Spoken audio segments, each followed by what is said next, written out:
E a gente abre as portas aqui dessa edição falando sobre política.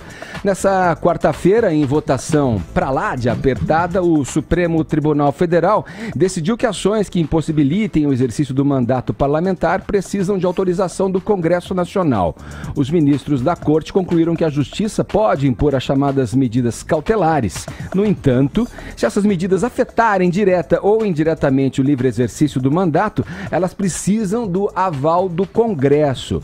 O julgamento de ontem terá repercussão sobre o destino do senador Aécio Neves, punido pela primeira turma do STF. Hoje, o tucano está afastado do cargo e proibido de sair de casa à noite. Então, olha, vamos lá. Essa decisão aí divide opiniões. É bastante polêmica e o placar, né, do próprio julgamento não me deixa mentir. 6-5 expressa o que eu estou dizendo, né? Bom dia. Bom dia a todos. Eu fiz um levantamento, Ed, de quanto do mesmo o Supremo vai provar. Nós temos, das eleições de 2014, nós temos 33 senadores que ainda vão ser julgados pelo Supremo e 152 deputados que também vão ser julgados pelo Supremo. Não é pouca coisa. Agora eu quero colocar aqui para você entender as incongruências da crônica do Supremo, até porque eu já tinha falado aqui, eu mergulhei nesse tema desde que eu comecei a fazer a biografia do Delcídio do Amaral. Quando o Delcídio foi acusado pelo Supremo, não se falou nada. O Supremo seguiu, ele foi preso. Depois a gente teve assim, quando em maio o Fachin afastou a Aécio, o Senado ficou quieto. Ele depois o quê? Tá. Ficou quieto. Depois o ministro Marco Aurélio Mello revogou em junho, falando que ele não podia se imiscuir nos poderes, ele não podia misturar os poderes que foram separados pela Constituição Francesa. No Cunha, a Câmara deixou o Supremo escaralhar o Cunha. Depois, o Marco Aurélio afastou o Renan, falando que uma pessoa acusada no grau que o Renan era acusado, não podia estar na linha sucessória da presidência. Sim. O Supremo recuou com relação ao Renan. Depois, em setembro agora, nós tivemos a primeira turma do STF suspendendo o Aécio. Recuaram agora. No frigir dos ovos, o único que não se ferrou foi o Aécio. Agora, a minha visão particular, tem um lado político? Óbvio que tem. O STF é político. Mas eu acho que prevaleceu a separação de poderes. O que o Marco Aurélio já tinha feito quando revogou afastamento do Aécio, fixado pelo Fachin. Sim. É o ditame básico da Revolução Francesa. Os poderes não se misturam. Olha, a gente estava conversando aqui, para quem é leigo, a gente acompanha o noticiário, mas você, para saber disso, tem que estudar anos e anos, né? Tem que fazer especializações para chegar onde esses ministros chegaram. Quer dizer, você tem que ter o conhecimento pleno da Constituição, do Código de Processo Penal. E ontem, assistindo, o que me chamou a atenção foi assim, depois de desferido o último voto e do voto de Minerva da ministra Carmen Lúcia, começou um colóquio ali, né? Para se justificar e acomodar ali, então, se eu sou voto vencido, então nesse ponto eu abro mão.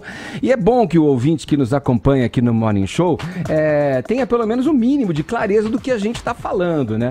A ministra Carmen Lúcia, eu falei assim, o ideal seria que deu empate, porque a ministra Carmen Lúcia votou com o relator, mas ela fez ressalvas ao tal do artigo 312 lá, que diz a respeito da acautelamento de prisão. Exatamente, eu até gostaria de ler aqui pra gente. Olha, a prisão, o artigo 312 do Código de Processo Penal diz o seguinte: a prisão preventiva poderá ser decretada como garantia da ordem pública, da ordem econômica, por conveniência da instrução criminal ou para assegurar a aplicação da lei penal quando houver prova da existência do crime e indício suficiente de autoria. Aí tem todos lá, o parágrafo único, os incisos todos e tal.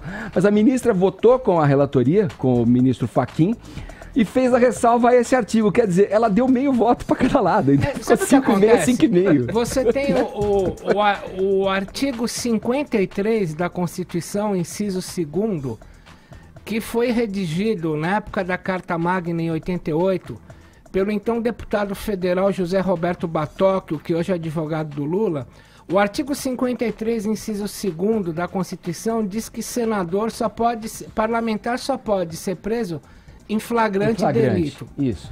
O Delcídio não estava em flagrante, o Aécio também não estava em flagrante.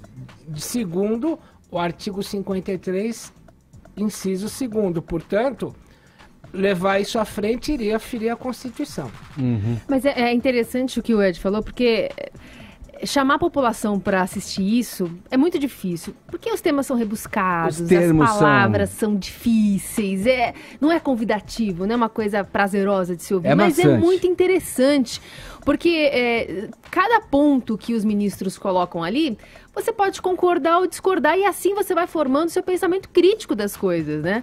Então, por exemplo, o ministro Alexandre de Moraes disse ontem, não dá, a lei fala que só pode ser preso, então, alguém que estiver cometendo um crime lá na hora, em flagrante. Isso. Ao mesmo tempo, o ministro Barroso fala assim, mas então a lei tem que ser para todos, não dá pra gente agora começar a separar, então eu vou pegar mais leve com um político e não pegar mais leve com alguém.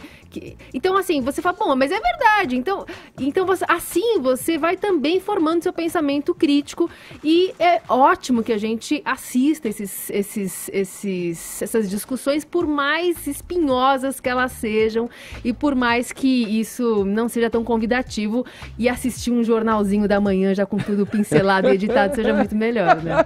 É verdade, com tudo já entregue, mas é no mínimo educativo, né? Educativo. É no mínimo educativo. E o ministro Alexandre de Moraes fez uma parte que eu achei interessante, que era o ponto central da questão, né?